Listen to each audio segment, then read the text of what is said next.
Okay? That would be me. All right. So we're just going to give it another minute or so.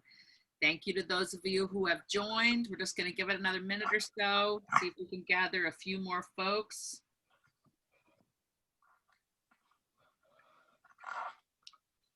We just need Katie, right? She can't come. She's not feeling well. Katie, oh, sorry. Hmm. Hmm. All right. Okay, we'll just give it another moment or two. Thanks everyone who's joined. It's great to see you here on this amazing day in our amazing city of Palo Alto, California, with cloudless blue sky today, air that we can breathe today. Awesome candidates are running for office, interested in serving their community or continuing to serve their community, as the case may be. And I'm so excited to be able to be in conversation with them today. So we're just gonna give it a few more moments.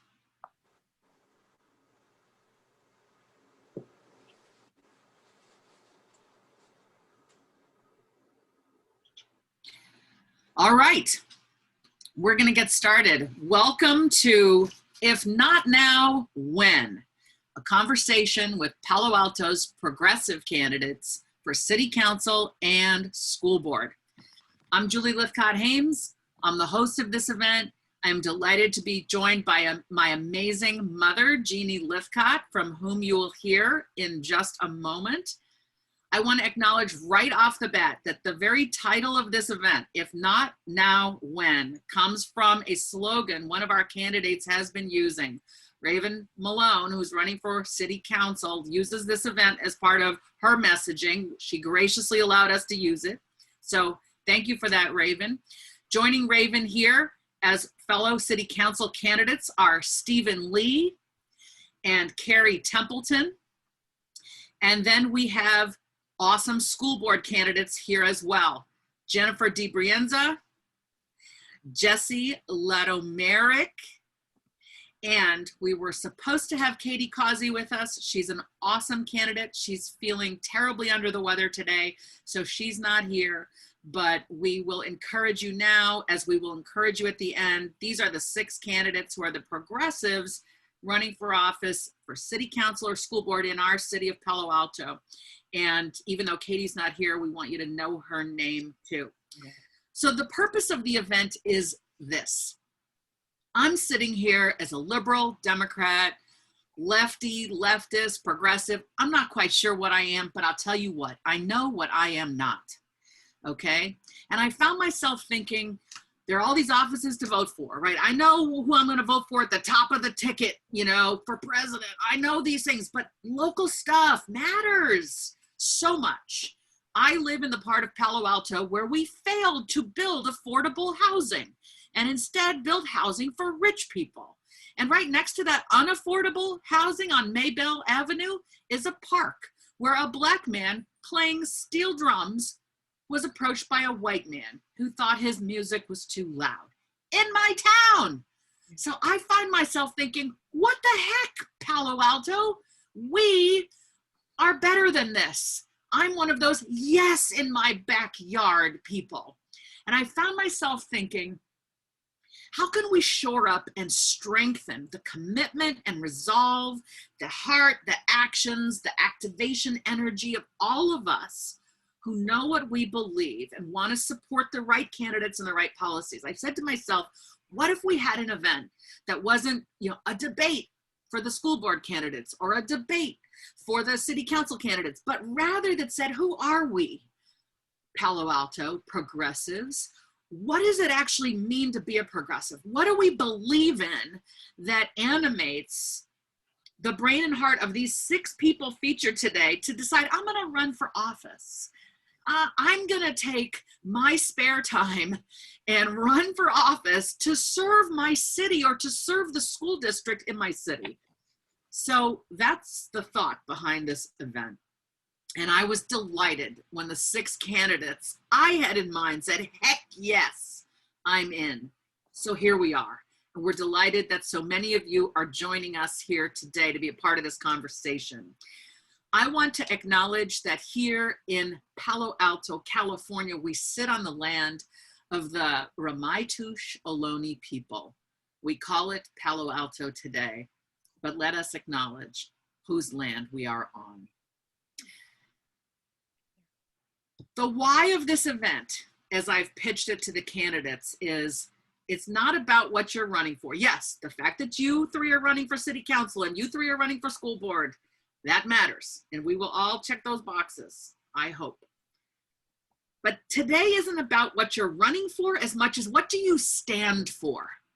Because I think when we can get energized around what we stand for, we get motivated not only to cast our own ballots, but make sure everyone in our families is voting and voting early. And we tell our neighbors and we promote the act of voting.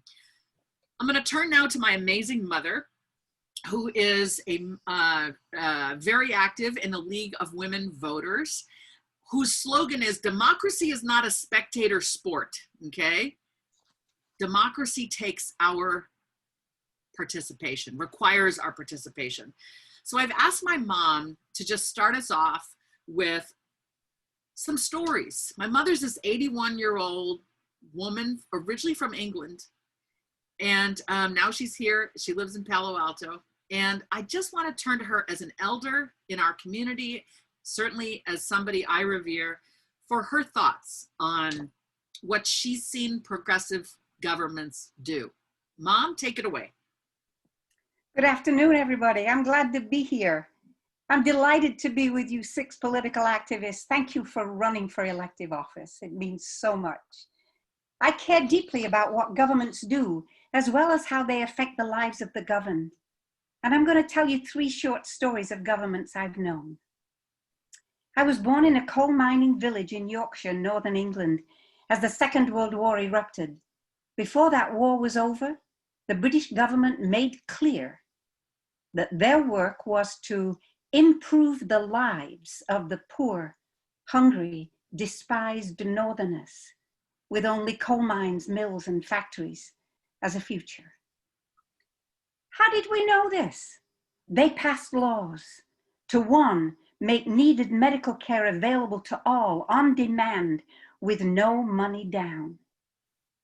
To 2, practice preventive health by feeding those children every day in school, feeding them milk, orange juice, cod liver oil, and a 2-course hot meal at lunchtime. And to 3, help some students develop life prospects. An achieving student now in high school would apply to a university, not a college, and if offered a place there, the government would pay every penny that student needed to move from village to city, to get room and board, books, materials, shoes, clothes, toiletries, everything until she graduated. Not a penny had to be repaid. I thrived on it. I graduated on time with honors and became a science educator. Next, I took a position in Ghana, the former British colony and now newly independent nation, run by an extraordinary Ghanaian, Kwame Nkrumah. He had grand visions of how to turn a former British colony into a proud independent nation. First, you build a 4-lane highway to the little tiny seaport.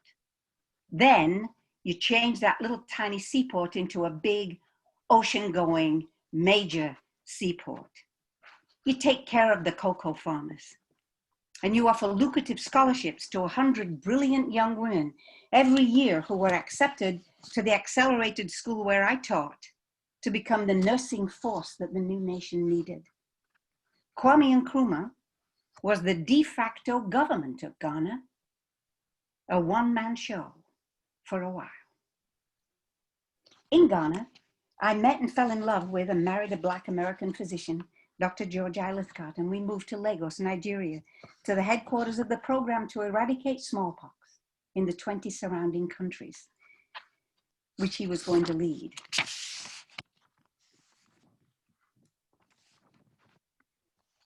It came time for us to leave for America, and the question of my citizenship loomed.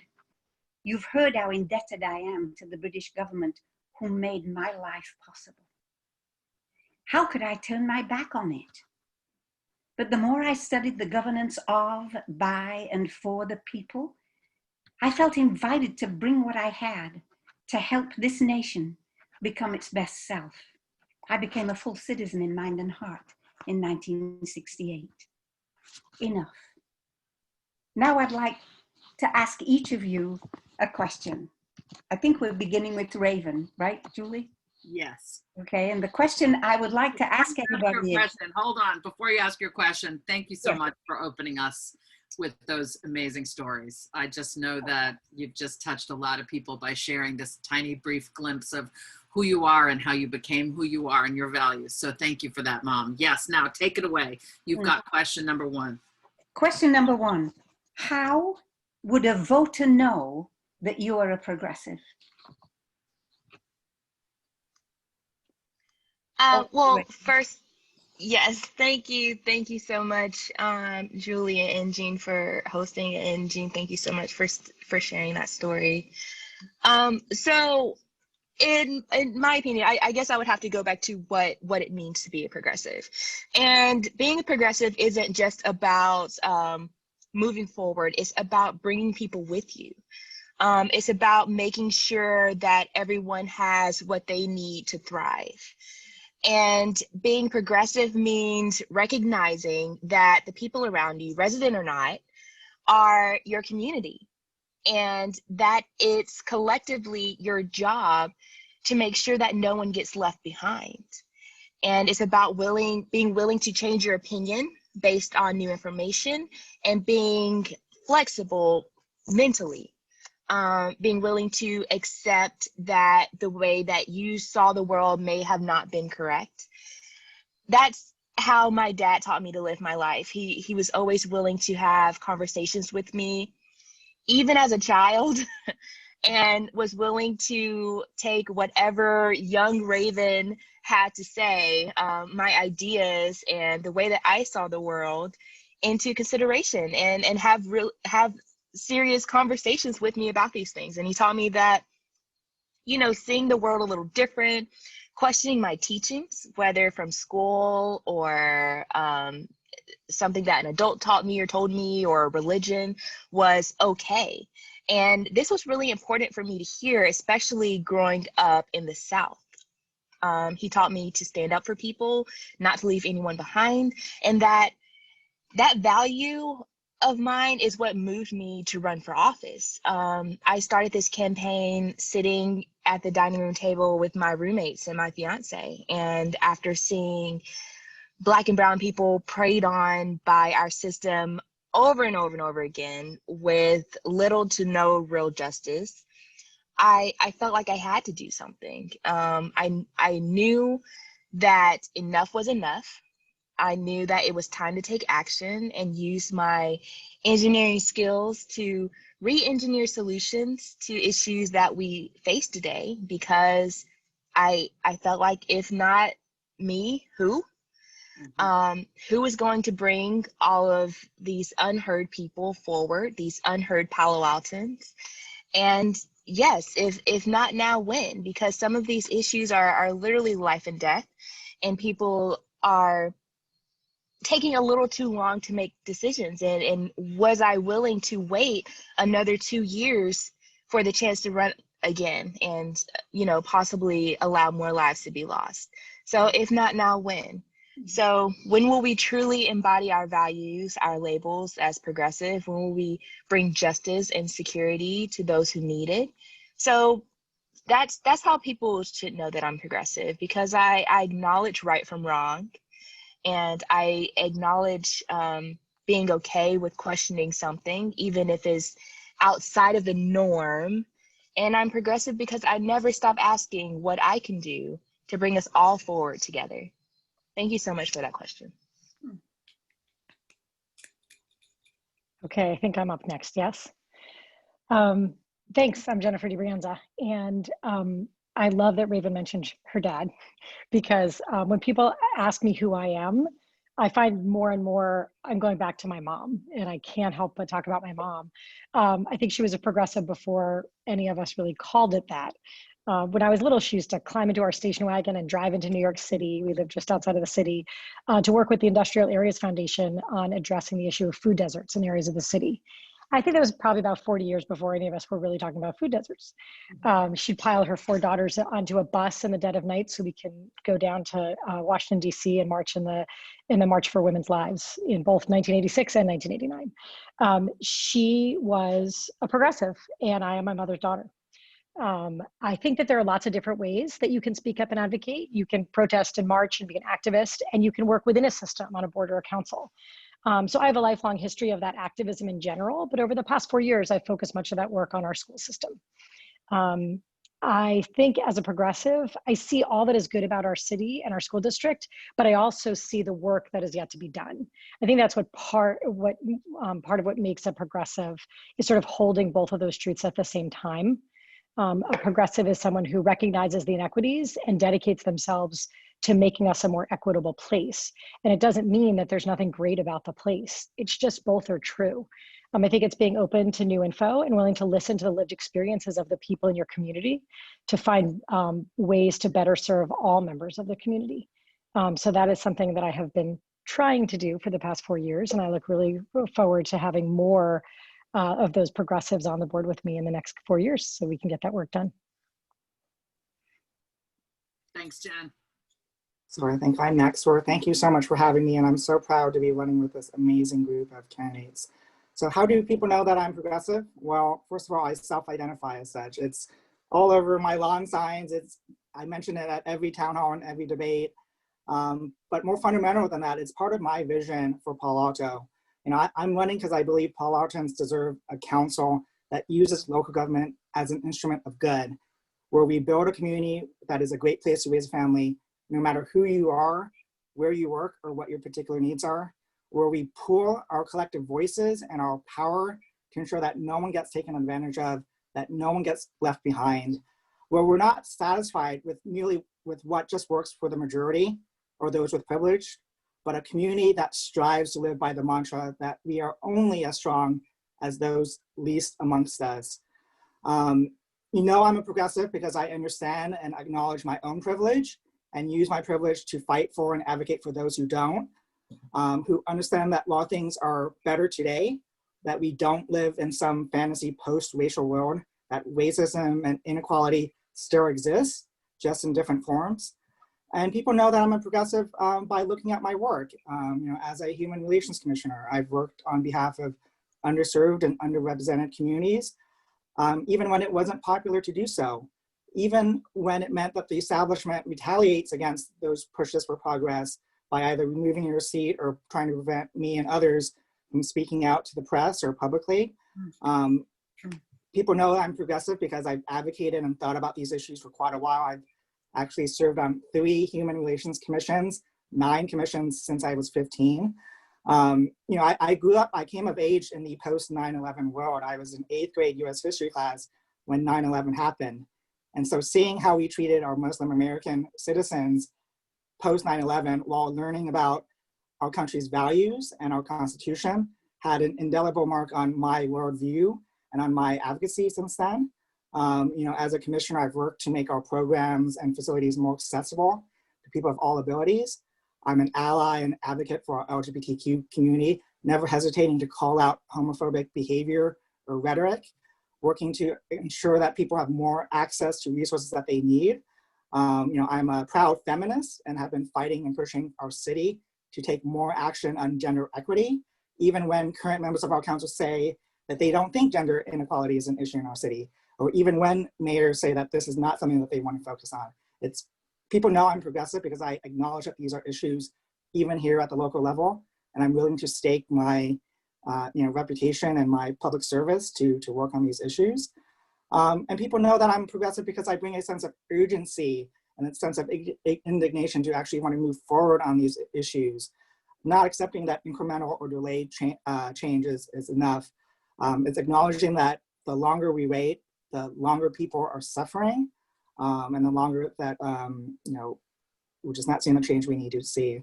So those are some of the ways that voters can tell that I'm a progressive. So. Thanks, Stephen.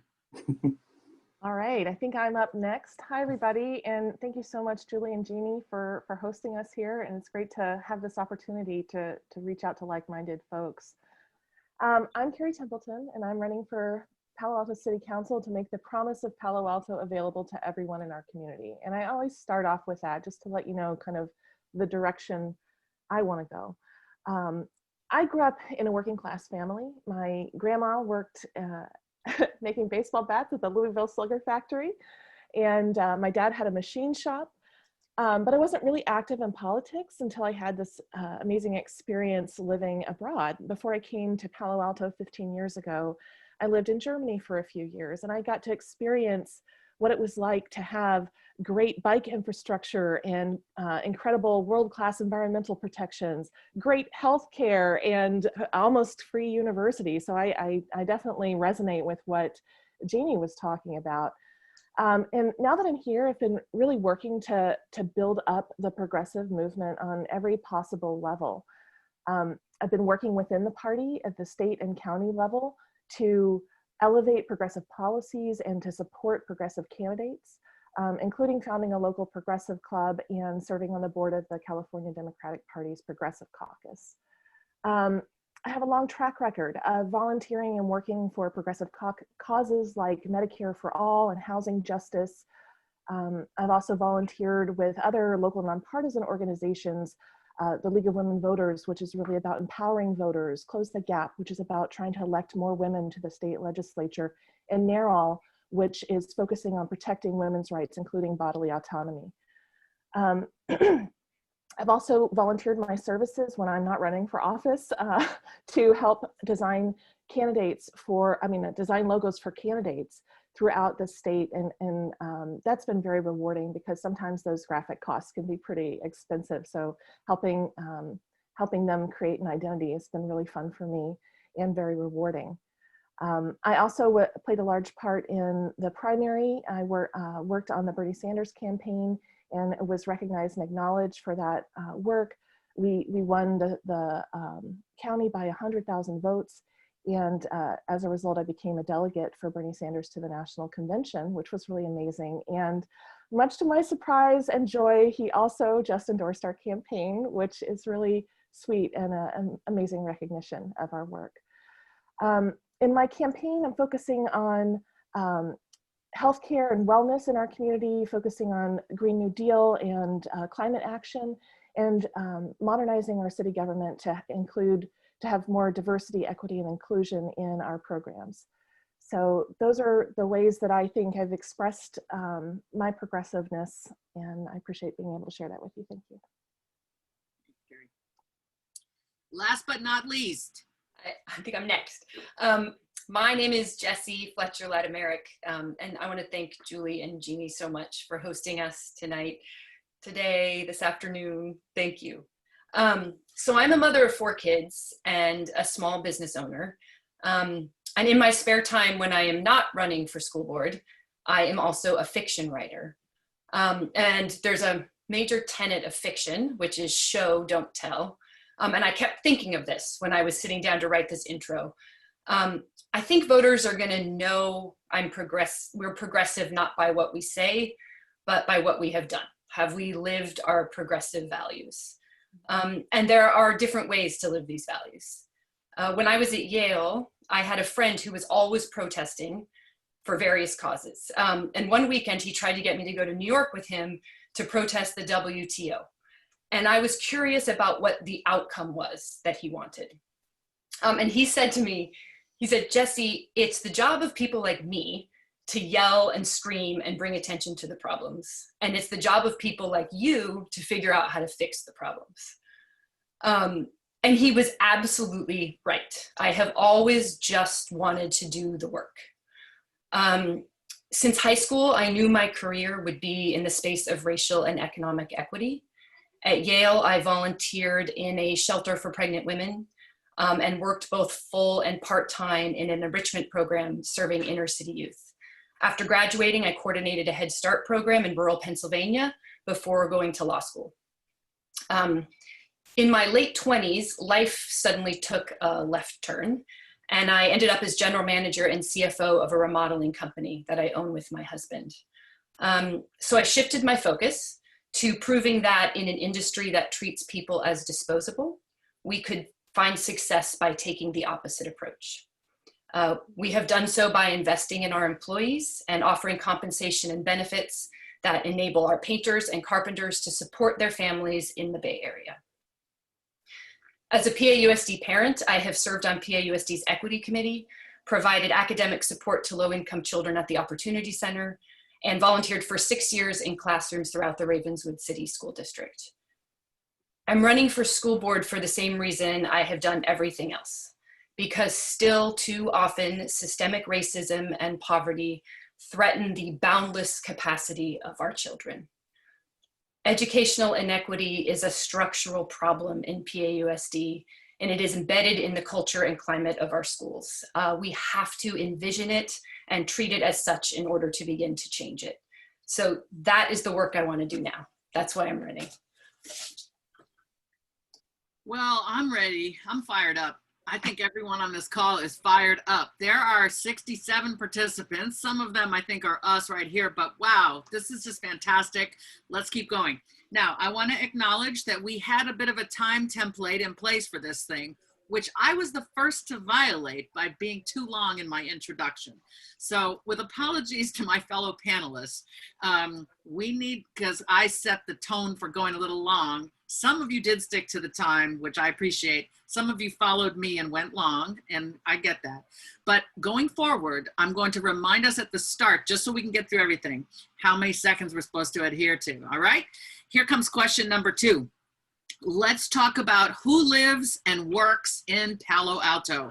It is a place of affluence and opportunity on the one hand, and on the other hand, a place where members of historically marginalized groups are unseen, ignored, or outright mistreated.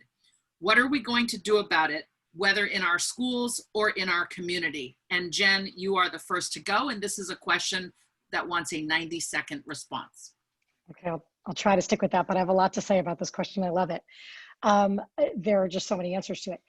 As a board member, I'm gonna do what I've been trying to do for several years now. In our district, success can largely be predicted by demographics. That's criminal and a complete failure of our fundamental responsibility as a school district. When I see such consistent results, there's only 2 possible reasons. And Julie and I have talked about this before. Either low income and BIPOC kids aren't as capable, or our system is set up to get these outcomes. And I am confident that it's number 2, that the system is set up that way to get these outcomes. It's a system that's working perfectly, right? And so we need to fundamentally change the system. So I've been advocating for several years for us to systemically look at our policies, our practices, our culture, our climate, to determine what it is that's holding some kids back. I need a board majority to get that done. It's not easy work to do. It's not for the faint of heart, but it's a moral imperative. So if we get more of these progressive members onto the board, I think we'll get that done. I hope I have a little bit more time left, because the other thing that I've been focusing on, I'm an educator of 28 years. And so this is really what I've done as a profession and a passion for all that time. I firmly believe that if we create learning spaces where kids are encouraged to think and question and make connections and engage critically, that gap will close. If all kids are engaged in real learning and real thinking and real communicating, you're not going to see who went to Kumon more or who traveled the world and who's only been here. You're going to have rich conversations and everyone's going to do really well. So in both those ways on the school board, that's my focus. Thank you. So I'm going to agree with Jennifer a lot on this. I think the first and foremost thing we need to do is to actually elect people at the local level who are actual and true advocates for the unseen, for the ignored, for the mistreated. It starts with electing folks who actually have a true understanding and acknowledgement of the social and historical context in which they are making all of these local decisions, and who understand how that history continues to impact inequality to this day. And if you watched any of the debates recently, they've been pretty informative. You know, as we talk about housing and foothills and police reform, it's troubling to see how few of the candidates actually acknowledge how those decisions, how those issues actually impact racial and economic inequality. You know, so when we talk about housing policy, very few of the current council members or candidates acknowledge that exclusionary zoning has an impact on racial and economic inequality. So that's the first place to start. We need to elect people who understand that our zoning decisions to this day continue to have negative impacts on those issues. When it comes to opening Foothills Park, there are a lot of people who don't understand or don't want to admit that there are exclusionary elements to that policy and that it has no place in 2020.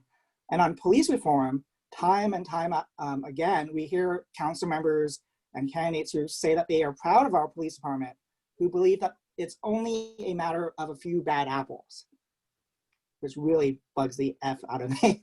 Right? If you only think it's a matter of a few bad apples as opposed to a systemic, institutional, and cultural problem, how are we going to expect any of these folks to actually reform and fix it? And these aren't new issues by any means. Luckily, they're working on it now, but only because the public has forced them to do so. These are issues that I and many other progressives have been working on for quite a long time, in which we got a lot of pushback on from the council members who are working on these issues now.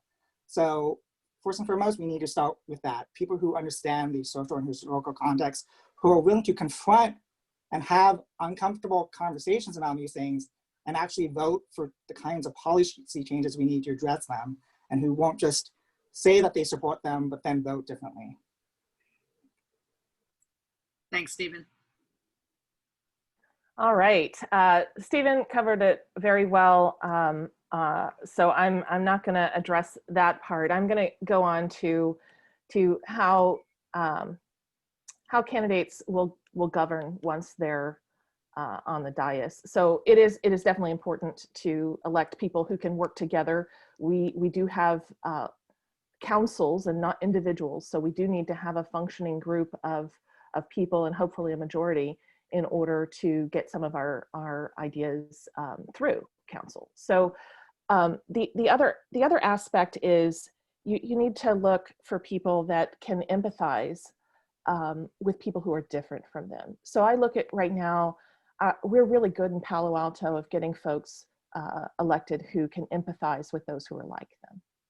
But we're not very good at electing people who can empathize with those who are different from them. And maybe it's an economic difference, maybe it's what part of town they live in, what educational background, what kind of work they do, ethnic background, religious background. These are the areas where we struggle. And so I think the most important thing I'm asking voters to look at is, how do you get people up there who can care about something they haven't experienced? How can you care about homelessness? How can you care about those who are struggling to get and move into Palo Alto? How can you care about those who are being stopped unfairly by police because of the color of their skin? So the way to do that is to elect people who have that particular skill of empathy with those who are different. Thanks. Thanks, Cari. All right. Yeah, I think Jennifer touched on this. You know, this dynamic has been playing out in PAUSD schools forever.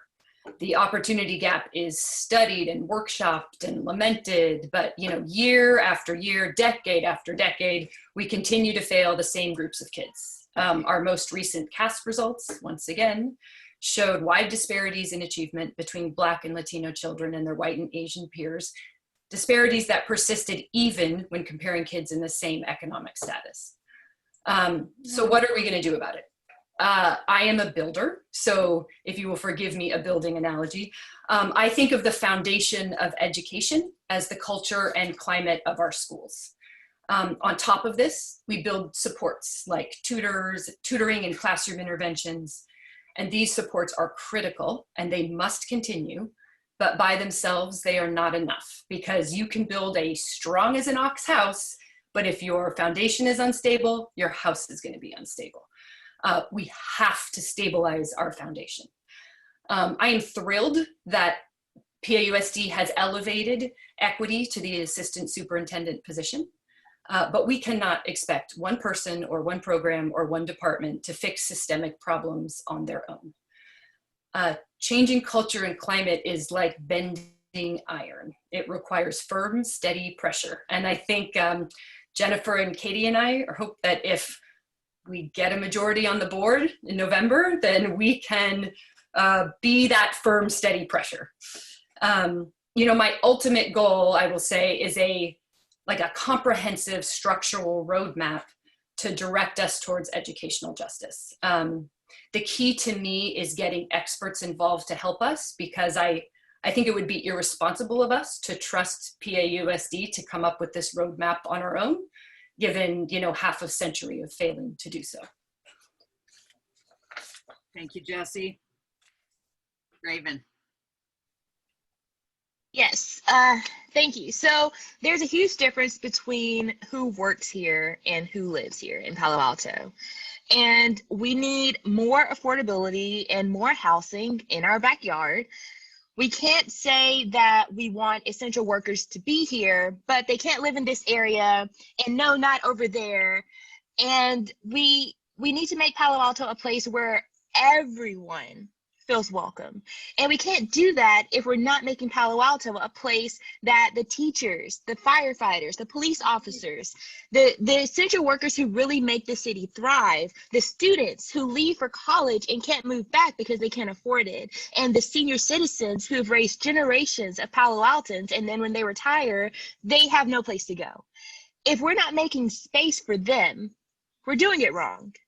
If we're still using zoning practices that have been systematically proven to price out marginalized communities, and on top of that, we have police on our police force who are racial profiling, we're doing it wrong. We're moving backwards.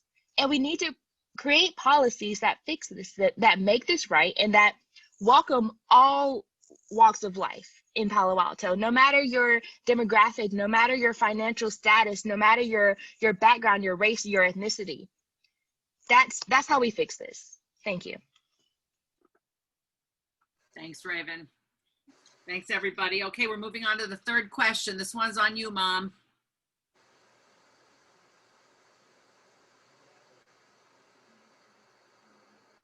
You're muted. You're muted. Thank you. Let's talk about the big topics facing Palo Alto and every community in our country. How can we see them not as separate issues, but as integrated in imagining solutions? Well, I appreciate the, I guess I'm going first. I appreciate the question, because all of these issues that we talk about and we care about as a community are interrelated. And, you know, for those on my campaign team, they're probably going to laugh because they are just sick and tired of me saying this, but I say it every conversation I have. Housing is so inextricably linked to all of the issues we care about as a community. So even if you live here already, even if you own a home here already, if you care about any of these other issues, then we need to get serious about housing. So whether it's addressing racial and economic inequality, reducing traffic, ending homelessness, helping preserve our excellent school district by reversing declining enrollment, by enabling young families to live here, and enabling teachers to actually live in the communities that they teach in. Or if you care about public safety, enabling our firefighters to live here. We have firefighters right now who live past Sacramento. You know, if we care about addressing climate change, we need to build housing where the jobs are so that we're not generating as many carbon emissions. So yeah, we need people who understand that they are all interrelated to each other, and, you know, make the case to your community that this is why you should care about housing, even if you're not a housing advocate. And beyond just the issues being interrelated to each other, I think it's important that we understand that the people we elect and the decisions that they make at all levels of government are also interrelated. So when we talk about issues at the federal and state level, they're not just federal and state issues, but they're local issues as well. You know, we have a lot of progressives and a lot of Democrats in this community who are progressive and Democrats on national and state issues. But bizarrely, when it comes to making decisions in our own backyard, they become slightly less progressive, less democratic. And that needs to change. And that's why, you know, in this campaign, even though it's a nonpartisan race, why I and others on this call have been really emphasizing the support that we've gotten from all of the Democratic organizations in our community, because the decisions we make and the issues we deal with at the local level, they're the same issues we're talking about at the state and federal level. We just have different tools to address them, whether it's our zoning laws or how we fund our police or the kinds of responsibilities we give to our police. So, you know, it's important that not only do we realize the intersectionality of the issues, but we need to realize that our choices need to be consistent with each other. And that's why we need to elect leaders with shared values, shared policies, and shared progressive and democratic views, and especially at the local level. Thank you. All right, I think I'm up.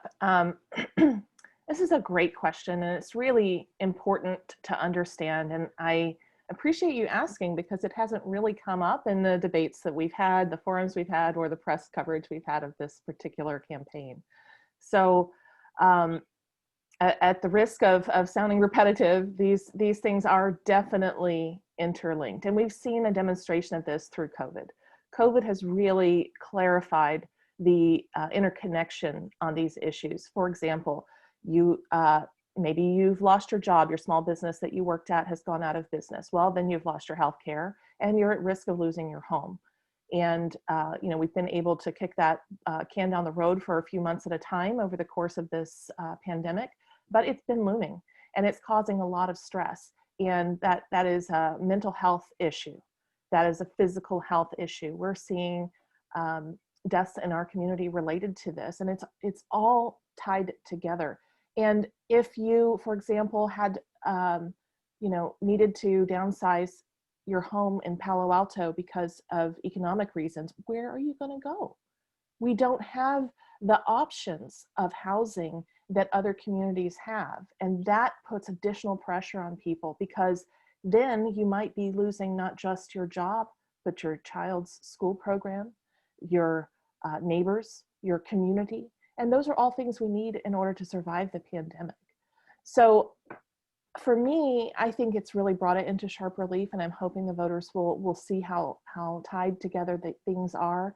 Looking at the air quality during the pandemic as well, we've been able to survive without causing smog, right? Could we have higher levels of greenhouse gas reduction during normal times? Let's try for it. So I think I'm hopeful that that's the bright side of the pandemic. Thank you. Me.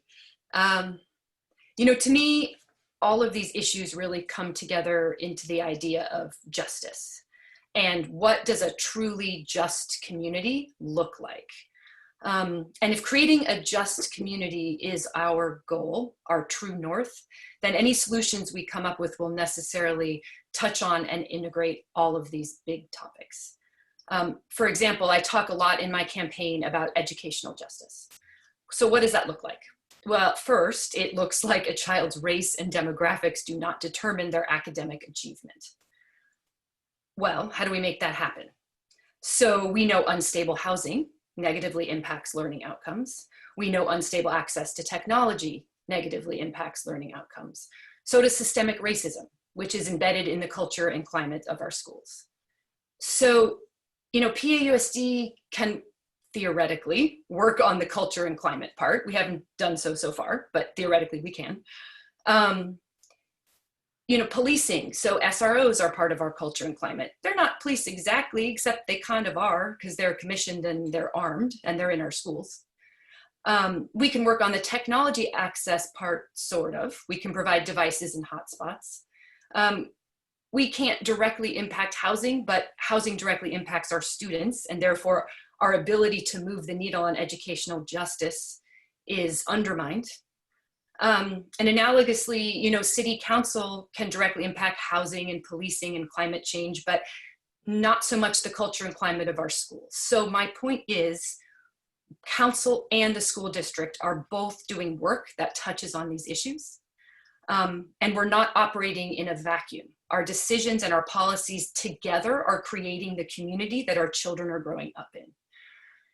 If we have progressive people in both places who understand the interconnectedness of all of this, then our choices and our policies can magnify the work of the other body, and we can move together towards a vision of a just community. I think right now we are not maximizing our resources. We are not actively working together on big solutions to these intractable problems, and we have to.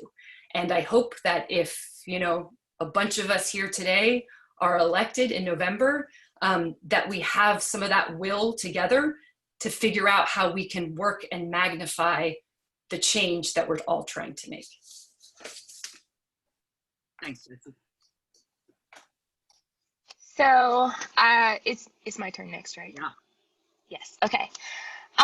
So we have to recognize that having primarily single family zoning, even if we allow ADUs, systematically prices out marginalized communities. This also prices out our younger renters and homeowners who weren't able to buy a home 20 years ago, or get lucky with a startup, or have family with property to pass down to us. These are people who are having children, and those children could be enrolled in our school system, but they can't afford to live here. So those kids aren't being enrolled in our school system. And yes, we do have the Tinsley program where children are able to come to our schools here. But if those children are being cast out, if they're not getting the proper attention that they need and the help that they need, are we actually helping them at all? Are they actually being given a better education? And then you add COVID and financial burdens to this, and you see who gets hurt the worst. These are all the same underlying problems, and I feel like we treat them all as different issues, but it's like a domino effect. And if we don't start fixing the problem where it starts, then Palo Alto, as we know it, and a lot of people that I've spoken to who have left Palo Alto, is changing for the worst. And if we don't address these systematic problems, then it will keep going backwards. Thank you. Thanks, Raven. Okay, that's me. That's you. Yeah. So one of the things I've learned sort of on my journey and becoming more aware of the inequities that are here, that when I was younger, I didn't see at all, is that the most vulnerable among us are the ones most impacted by these issues, right? By name the issue. So just as an example, I sort of back in the 90s when I lived in New York City, people talked about climate, and I really I cared about climate, but I thought of climate as like this issue of privilege, right? That like people that aren't worried about their housing and their food and their schools have the luxury of worrying about climate. And as time went on, it was like, oh wait, these are all connected, right? Because if we're not worrying about climate and extreme weather happens, who's most impacted, right? This is something that you can't separate them out, right? They're really all, they come together. So somewhere along the way, I think it was probably one of Senator Cory Booker's many talks, was the realization that all of this is together, that this all comes together, right? So, Raven, I know on the campaign trails talked a lot about connectivity, right? And so, when the schools shut down, and who had immediate access with great Wi-Fi and a laptop per person ratio in their house, and who didn't? And I have to hand it to the school district. They were really good about getting a device to every kid and about trying to troubleshoot Wi-Fi and finding affordable Wi-Fi, but the infrastructure isn't there to make it easy, right? We're like, turning one of the routers in the school district office around so that the people that are living on El Camino can have more access to ours, right? Like there's just not an infrastructure there that makes it equitable. So when we have a shortage of housing and the pandemic hits, who does it impact most? And if someone loses their home, but they can stay in their car or in a camper on El Camino, but then we're trying to pass laws to ban that because it's unsightly, what does that make us, right? What does that mean? Who are we? So I think that we become more of a progressive city and a more empathetic city if, when there's a decision in front of us, not only do we think about how is it going to impact us, how is it going to impact me, but how is it going to impact other people in this town, and how are our decisions connected, right? So if we make a decision about one thing, not only does how do I feel about that, but then what is the snowball effect of how all these things are woven together and how they impact? And that's what we need, leaders making decisions, keeping the big picture in mind. Thanks, Jen. Okay, everybody, we are roughly at the halfway mark in our hour-and-a-half long conversation. I just want to note that. Thank you to so many people who are here. There are going to be people who watch this taped after. This is an amazingly inspiring conversation. Mom, were you going to say something? Yeah, I thought I saw the arrival of the person who was replacing Katie earlier and apologizing for being late. Okay. I don't think that was her. Oh, okay. I don't think. I may be wrong. If she's out there, would she let us know so she can Kelsey, ask some that would be, questions? yes, do let us know in the chat. Okay, if I missed it, I apologize. Okay, so I'm about to ask the fourth question. I do want to note that we have had, so here's the fourth question. We say that representation matters. What does that mean when it comes to what needs changing in Palo Alto? That's the question I want to note. We've had an attendee ask in response to a prior question, and I think this kind of fits with this question, which is why I'm raising it. This person would like the candidates for school board to discuss the specific policies they want to change to create more equity in the cultural foundation of PAUSD. It's not necessarily about representation, but I think they're sort of related, so that's why I'm squidging it in here, if that makes sense. School board members, pay attention to that, if you will. And the first person to answer this question, which we're giving 90 seconds for, is Cari. All right, thank you for the question. I'm gonna try and squeeze in a little anecdote. I think it's incredibly important, and we need to find ways to incorporate representatives from all different groups in our community into our boards, panels, and commissions. So that's a huge aspect of my modernization plan for city government. And I'm going to tell you a quick anecdote about why. So the first official government duty I had was I served on the Fry's redesign site. This was about 60 acres around the former Fry's site. And what could we do with it? Could we re-envision something that had housing and places for small businesses and community activities and parks and stuff?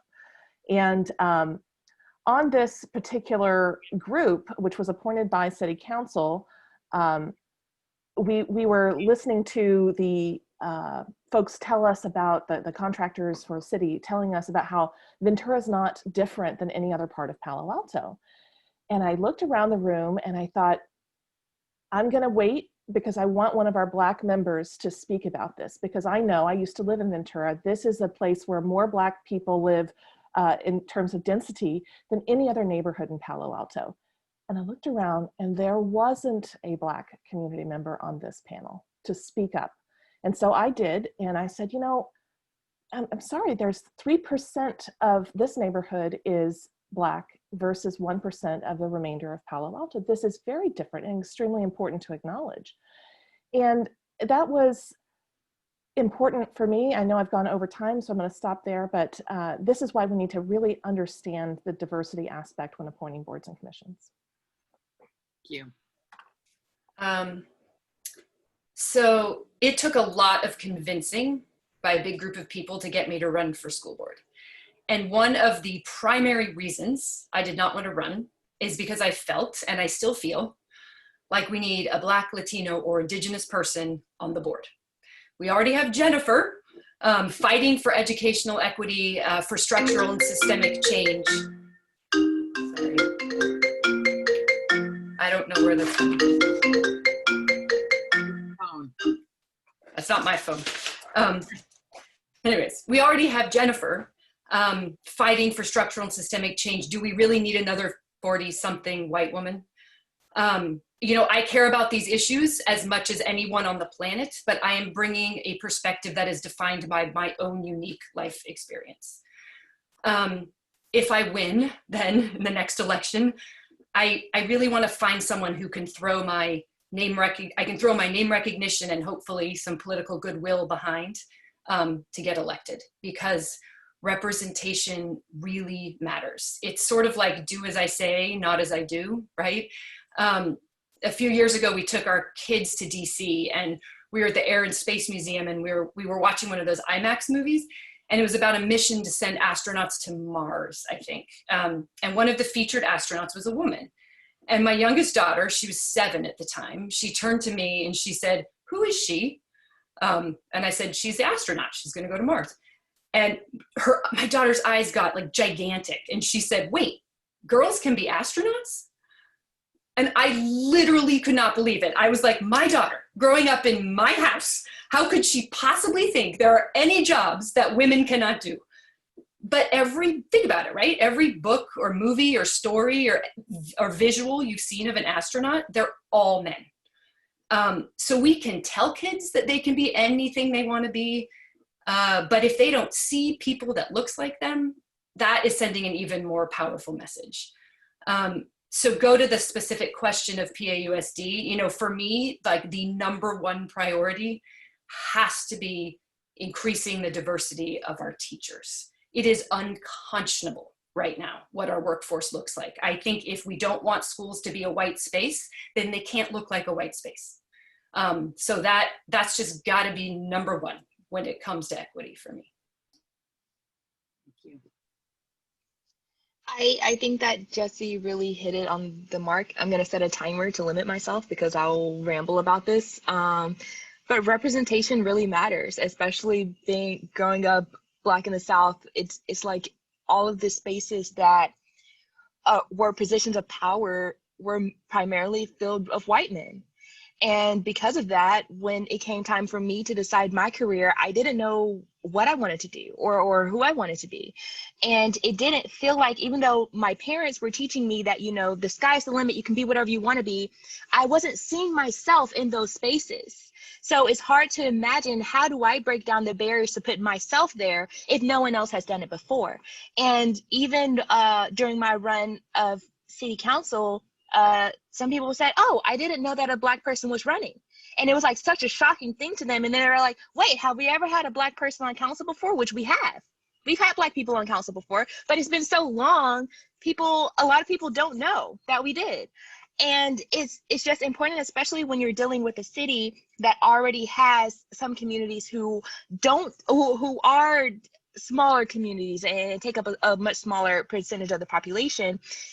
And then to not give them representation on top of that, and not add value to their voices, and, you know, make sure that there is someone who's bringing their voices to the table, who genuinely understands their life and their background and their life stories and what it means to be a Black or brown person. It matters, and my time's up. So, okay, thank you. Thanks, Raven. Maybe I should start giving a timer too. Okay, I am going to start by pointing out something that I'm not trying to attack anyone, but I do think it's important to look at. In our city council race, there are 3 white men running out of 10 candidates. And the Palo Alto Weekly, the Palo Alto Weekly endorsed the 3 white men. And, you know, they may be very qualified white men, but then you also ask, like, okay, why are they well qualified, right? I mean, they've been able to live here for generations. They are older and have more money. They've had the luxury of serving on lots of commissions, right? I just think that this is not to say that those aren't qualified people to run, but if representation matters and you have 10 candidates and 3 of them are white men and 7 of them are not white men, how you make 3/4 of your recommendations be those 3 white men, I do not know. And I think it points to our lack of recognition that representation matters. So I think that we make better decisions when there are more people at the table. We make better decisions when genders and races and languages and income levels are represented. We just do. So it's one of the reasons I tried really hard to get Raven to run for school board. But she was determined, and I'm glad that she did. But I share Jesse's concern. I mean, when I first ran, I was very aware that I was not adding to any sort of diversity on the board. And last go round, and this time I tried desperately. I mean, I was happy to meet Jesse when I finally met her, and Katie, but I worked really hard to recruit some other people to run to no avail. So the fact that people are not interested in serving, I think, might also be a signal to why this is not a job that is enticing to many people of color that live in our district.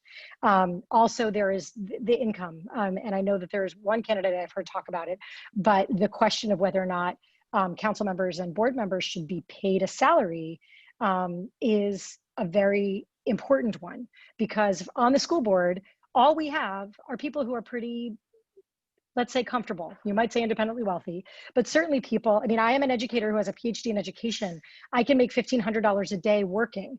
I don't do that as much as I used to so that I can do this job that takes a good 20 hours a week. I still can do it some, but only people that can afford to forego that income can take on this responsibility. And that is inequitable in and of itself, and it limits our representation. I'm sure I'm way over my time, sorry. So for me, representation means that in every facet of life, in every walk of life, whether it's who our decision makers are, who we see in our top universities, who we see in different jobs, in our neighborhoods, all of those things should be mirroring the diversity of our population, right? In a truly equitable society, we should see those numbers mirror our population. And the fact that we don't means that we have a lot of work to do. And there are a lot of people who believe the following, but the lack of diversity and representation, it is not a matter of one race working harder or caring more than another. It's not genetic, it's not cultural, but it's social. It's something that we have shaped as a society in our systems throughout our history. It's that is creating the lack of representation in our community, and it's going to take a more concerted effort. It's going to require us to engineer systems to actually address it. I mean, looking at our city commissions as just one example of this, women make up 52% of our community, but they only represent 35% of our commissioners.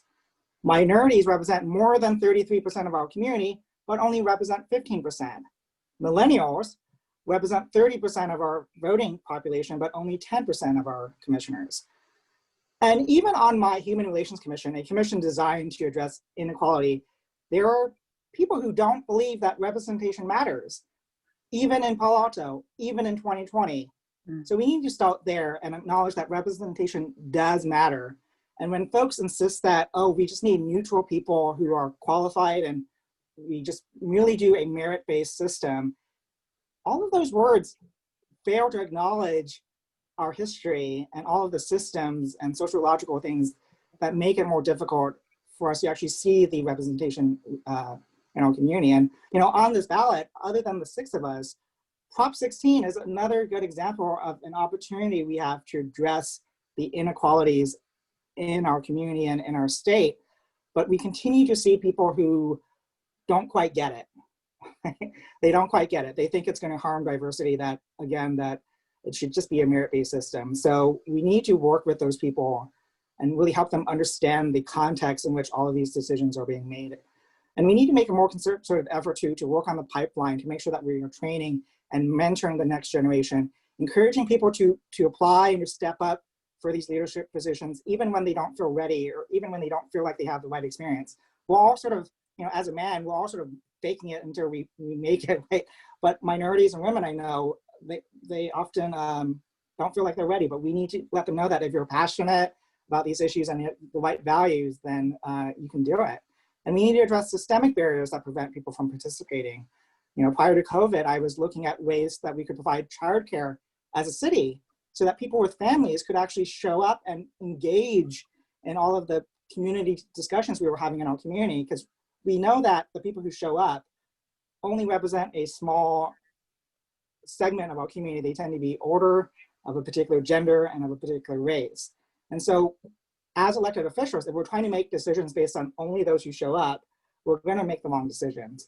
So there's a lot we can do in terms of representation, but the first place to start is by acknowledging that representation matters and that all of this is a social construct.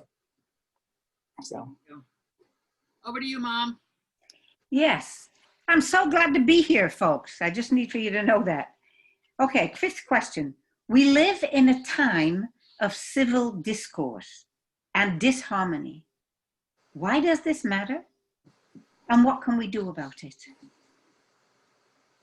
All right, I think I'm up again. First, yeah. So this is a great question. Thank you so much, Jeannie. The discord that we are seeing in our city government and in general distrust in government is increasing, and it has been over the past 4 years. It's unfortunate that it is spreading into our community, but we have to recognize that is here right now, and what can we do about it? It's important because it is yet another barrier to civil service. People may not want to enter into something that is dangerous and a toxic environment, right? We already have that in our workplaces sometimes, in our family life sometimes. We don't want to add more to that. So it's very important for us to shape the tone of discourse in city government. That's one thing I worked really hard on the Planning and Transportation Commission, and we've seen some improvement there. And I do believe that the folks on this call will help us improve the tone of discourse in City Hall as well. Specifically, what we need to do is commit to listening to each other and commit to treating each other with respect, and treating the public with respect, and treating staff with respect. And if we can do all of those things, I think we're going to see a big change. And we shouldn't be using tactics to divide people from the dais. So thank you.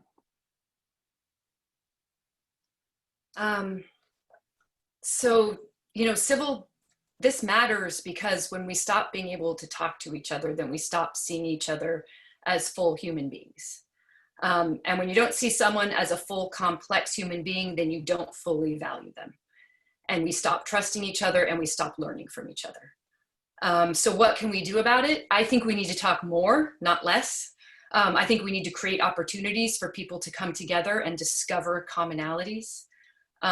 Opportunities to build connections, no matter how small or inconsequential they might seem. So, because once you connect with someone on a human level, it becomes more difficult to dismiss them. So, we might disagree on everything political, right? But maybe we both love the Golden State Warriors. So, and if we both love the Golden State Warriors and we talk about them and we bond over them, then we leave that conversation seeing each other a little bit less like caricatures and more like full humans. One of my closest friends in Palo Alto is a straight conservative white man. He did not and will not vote for Trump. But other than that, he is a Republican through and through. We find each other infuriating. Whenever we get together, we argue politics. But he has one of my campaign signs in front of his house. He is actively campaigning for me. And why? Because we love and respect each other. He trusts my integrity, my intelligence, my work ethic. He knows I will listen to everybody and I'll work my butt off for our kids. President Obama, remember, he said change happens around kitchen tables.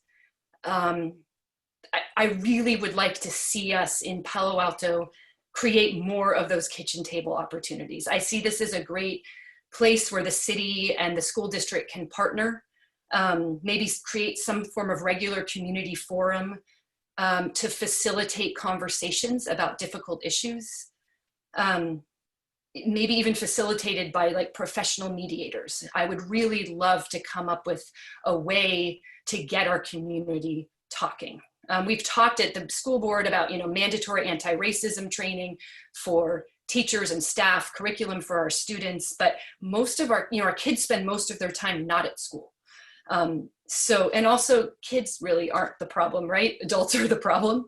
We need to get the adults talking.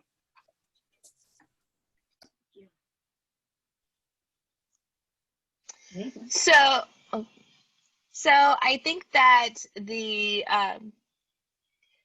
civil discord kind of lets us see the fractures in our society so that we know what areas we need to work on, and we know what conversations need to be had. I protest, and through the protesting, I've spoken to so many people with different views, and sometimes it's just really important to have a conversation. And sometimes it's really important, like Jesse said, to just recognize that we're all human at the end of the day, regardless of our race, regardless of our gender, of our age, we're all human. And I think that that's something that people fail to think about or talk about. And it's like every time there's a police shooting, I can't look at the comments. I went on Reddit once after George Floyd, and I was depressed for weeks. And it's like people, I don't know where we stop being human. And but at the same time, I am really glad that these conversations are being had, because even with the Black Lives Matter mural downtown, there was a lot of anger, but the conversation that happened because of it, that's still happening because of it, the amount of support in Black Lives Matter signs that people of color didn't know in the yards of people who people of color didn't know were allies is amazing. I go into these neighborhoods with mansions and I see Black Lives Matter signs, and it makes me feel like, you know, if me or my Black fiance were walking in that neighborhood, we probably won't have the police called on us. And it's just that type of thing, no matter how small, no matter how, you know, silly it may seem to someone who can't relate, is important. And I'm happy that the Civil Discord happened, so that now we can figure out where to start and move forward. Thanks, Raven. Okay. Well, so I do think that the discord that we see now is one of the signs that progress is really being made. People get mad when they feel like the ground under them isn't secure. Change is hard and nerve-wracking. So the discord to me is a sign that we're at an inflection point and we're making progress. It's obviously not the goal.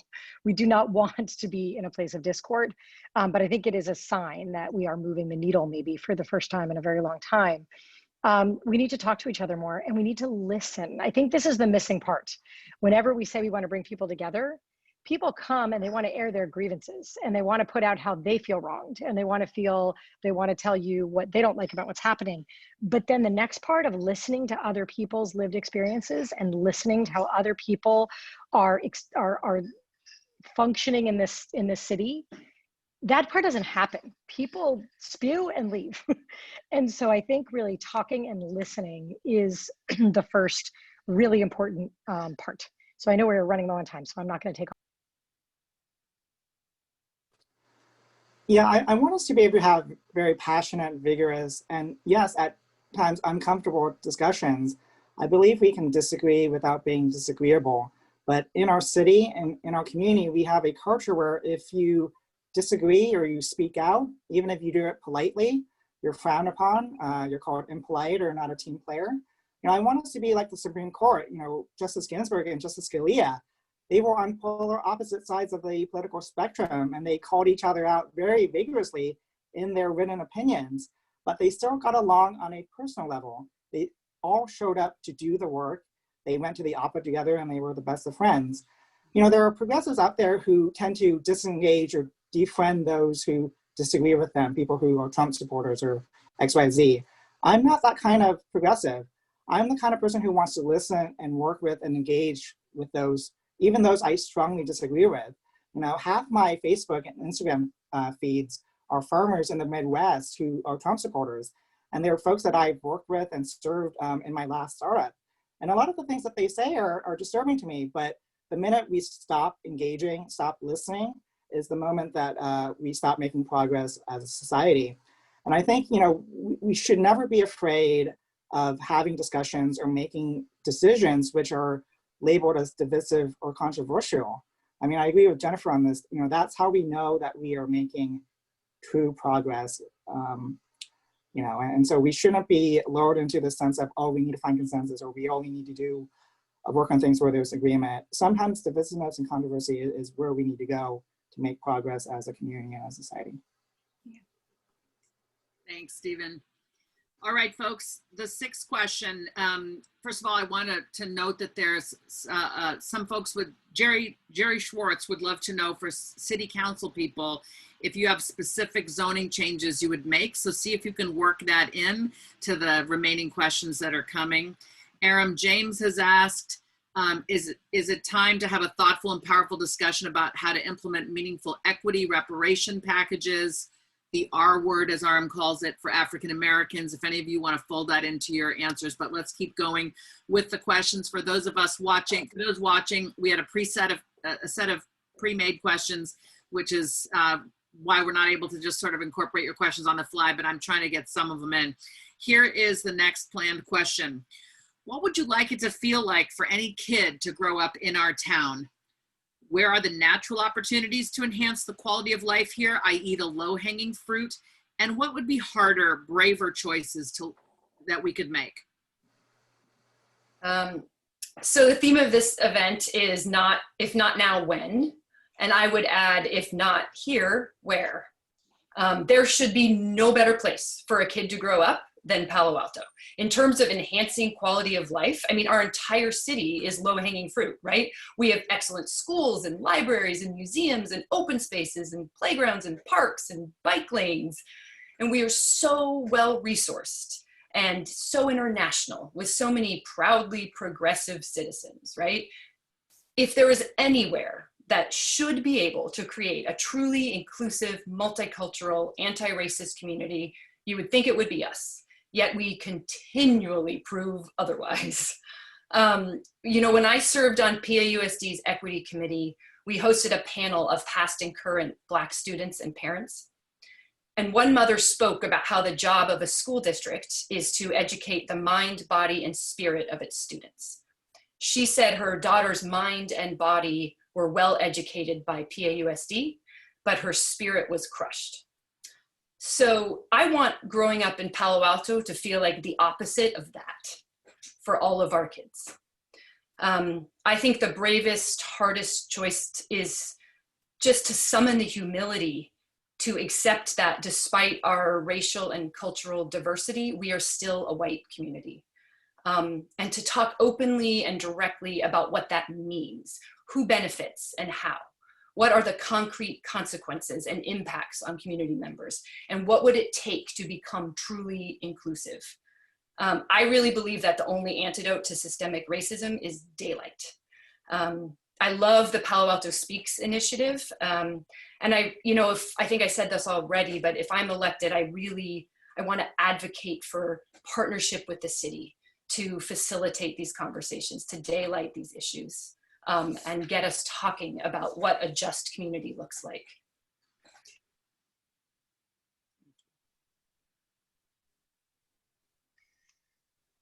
So I can't help but think about how it was for me as a kid. I know some people may feel like that wasn't that long ago. I promise it was. But I was completely carefree, riding my bike up and down our neighborhood. In the South, we ride our bikes on the sidewalks instead of the street. But just living my carefree life. That's what I want it to feel like for kids in our town.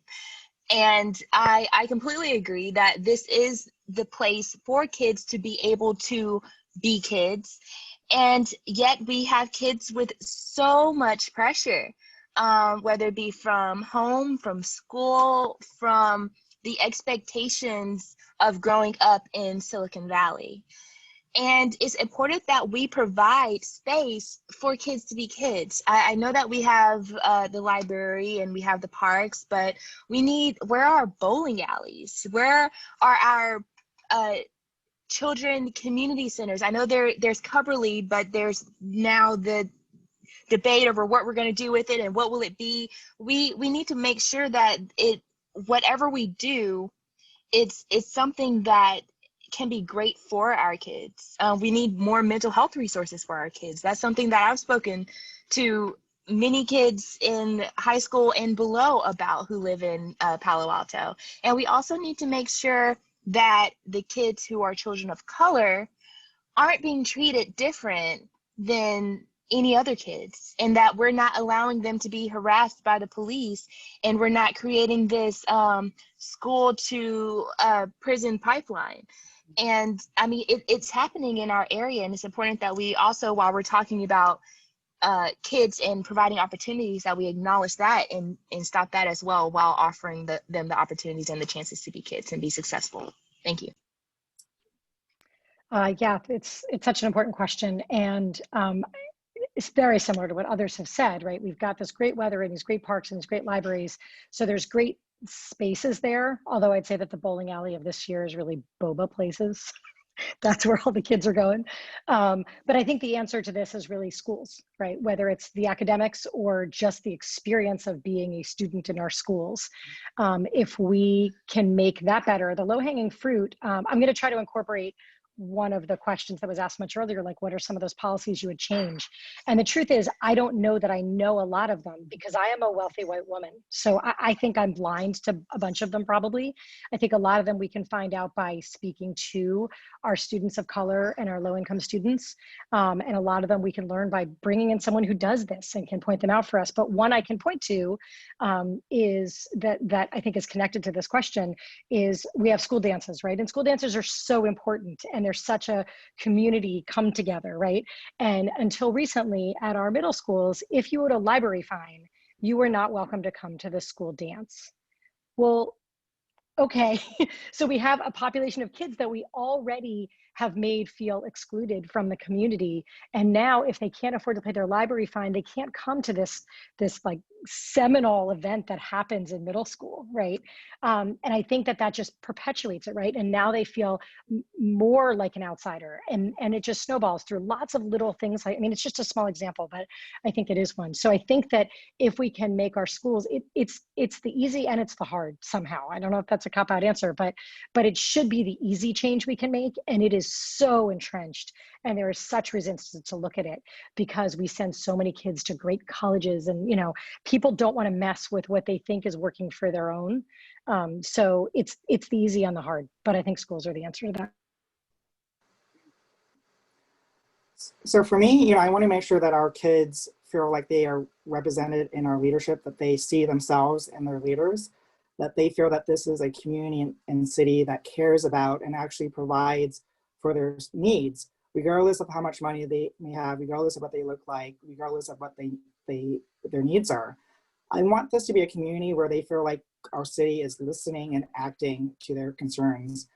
You know, when young people tell us that teen vaping is an issue, it shouldn't take this rabble-rouser to get it on our council's agenda, especially when they've told our council so many times that it was an issue.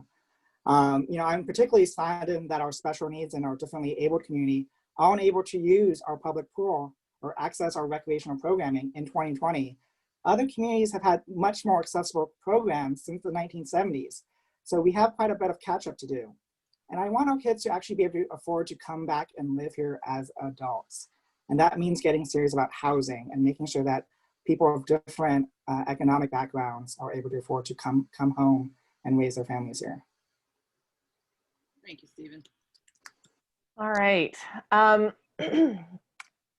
Someone dropped a link in the chat about my kickoff speech, and I appreciate that. I'm gonna share a part of the vision of what Palo Alto could be like for my kickoff speech here. And if you see weird lighting, this is the time of day where the sunlight shines right on my face. So just please bear with me. But so I recently went back to get my master's degree, and the thesis I wrote was around fairy tales and comparing it to a similar version of folk tales. So there's a bit of a compare and contrast, but it's really captures the idea of two different Palo Altos here. And so trying to set out the contrast of what we could have if we were a little bit more together with our vision of the future. This is where I'm coming from. So the story of Palo Alto is not a fairy tale. It's real life, and we are the magic that makes it work. We can do better, and we must do better.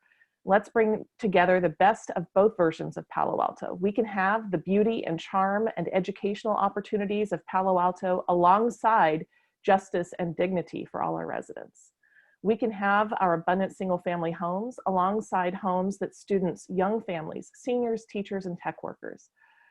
For our Palo Alto story to be great, we have to deliver on the promise to our kids and grandkids, and we need to keep the city alive and vibrant. We need to shape it and cultivate it and allow it to thrive. So I'm gonna tie in the zoning changes here. We do need to find ways to have housing built and developed for people of all different backgrounds, all economic levels, and all different types of needs and abilities. So I'm really hopeful that those are the kinds of things we can change. Thank you. Thank you, Cari. Mom, before you go, I just wanted to sort of reset things. We have 6 minutes left. We want to make real good use of our viewers' time. We have 2 questions left, as the panelists know, but they're easily condensable into one. Okay, so Mom, this final question is yours. I want you to take the 7th and 8th question and combine them. And everybody, you've got 1 minute to answer the entire combined question. Okay, over to you, Mom. Could I just ask, did Raven get a chance to answer question? Yeah, okay. I'm fine, sorry. So, on the one hand, what do you most want voters to know about you? This is intended to be one of those quick snap, be on your poster kind of thing. So that, and then what do you need from us, your constituents, today, this week, next month, next year? So what do you most want voters to know, and what do you need from us? 1 minute. Okay, starting my timer. So I want people to know that I have the leadership skills and to be able to ask tough questions and find solutions that work. I've taken the time to learn about our community and its leaders, and they trust me and they've endorsed me, the Democratic Party, Sunrise, current mayor, many previous mayors, many current and previous leaders of this city and neighboring cities, all the way up to Congress. And my team is made up primarily of people who've never been involved in politics, primarily women, primarily people of color. And we're doing an amazing job. So I just wanted to give a quick kudos to my team. What do I need from you all?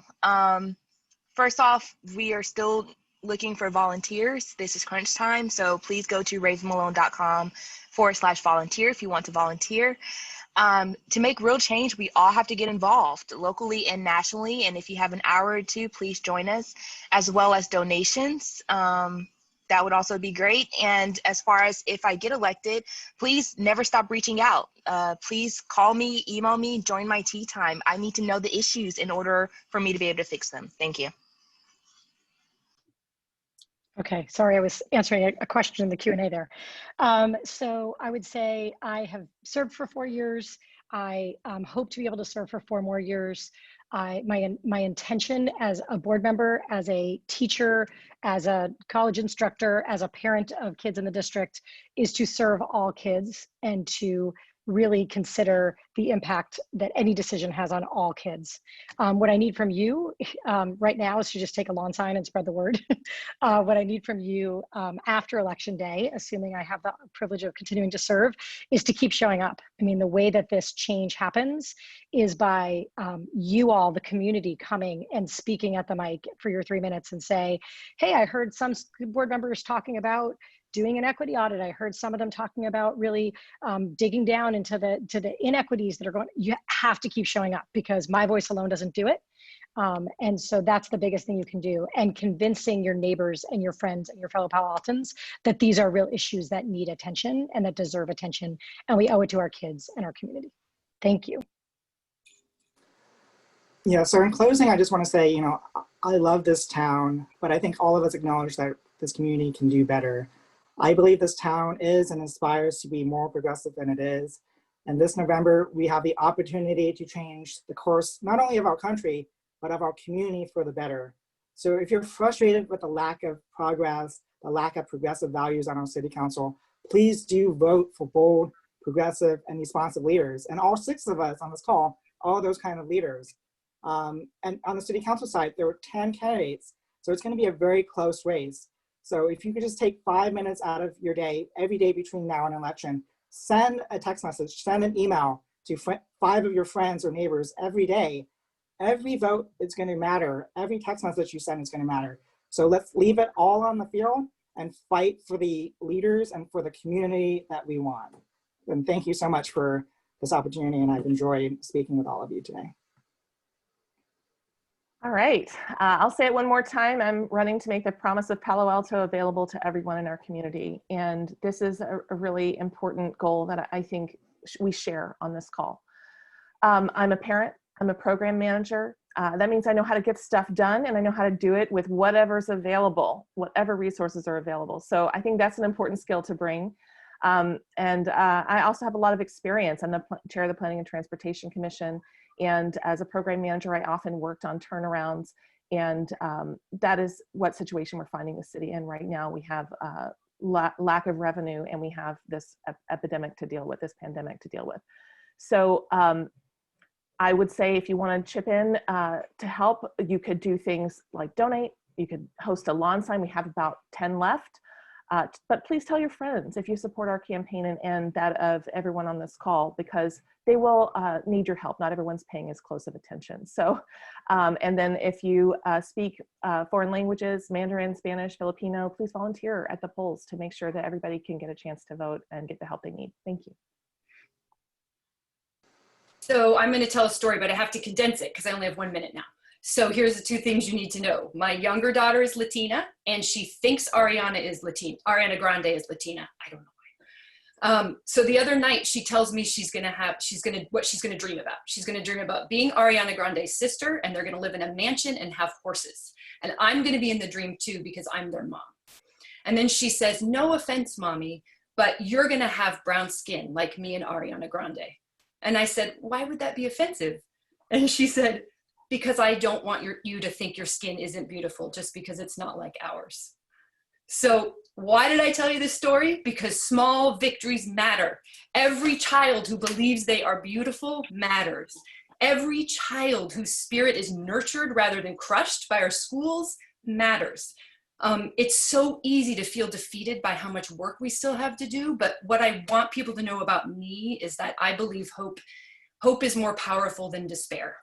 I believe in celebrating victories when they come and using them as fuel to keep us going and doing the work. And I believe in kids because everything that seems impossible for adults, like joy and generosity of spirit and open-minded curiosity, those things come effortlessly to children. And if we let them, they will lead us to our best selves and they will lead us to justice. But we've got to follow them. So today, I want you all to vote and get your friends to vote. This week, I want you to have a hard conversation with someone that you trust. And next month and next year, I want you to bring your progressive voice to board meetings and the emails that you send us. Let us hear it, please. Everybody, we are done. We have landed this plane almost on time. We're just 2 minutes over. I'm fired up. I'm inspired. I am heartened. And I love reading the comments in the chat because people felt like this was nourishing, and I'm so glad. Like Cari, I've had the honor of serving as a delegate for a candidate I loved. I was Representative Barack Obama in this area at the 2008 Democratic Convention. And I'm that spirit of like, yes, we can. I'm feeling it actually right now, listening to all of you. Thank you for that. I want to thank my mother, the amazing Jeannie Lythcott. Give her a little round of applause, or a big round of applause. You're so amazing, Mom. Such a leader in our community and in our family.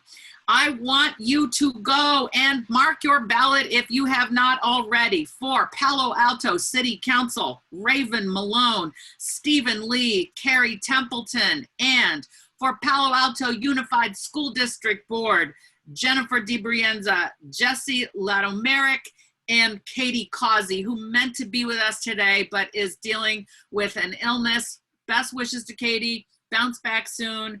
For the rest of you, thank you for being here and for joining us. You will get a link. This has been recorded. Please send it out. Now is the time. We do not have time to waste. If you enjoyed this, share it with friends, share it with family. We need to vote. We need to get people to vote. We need to vote. Did I make the point? We need to vote.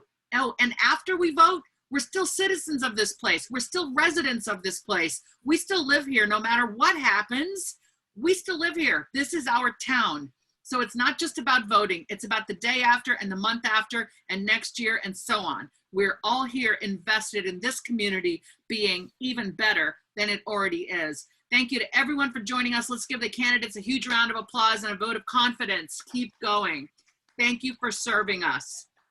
Thank you for wanting to serve this community. All right, everybody, we're done. Goodbye. I'm ending it. I'm definitely ending the recording. Goodbye. Goodbye.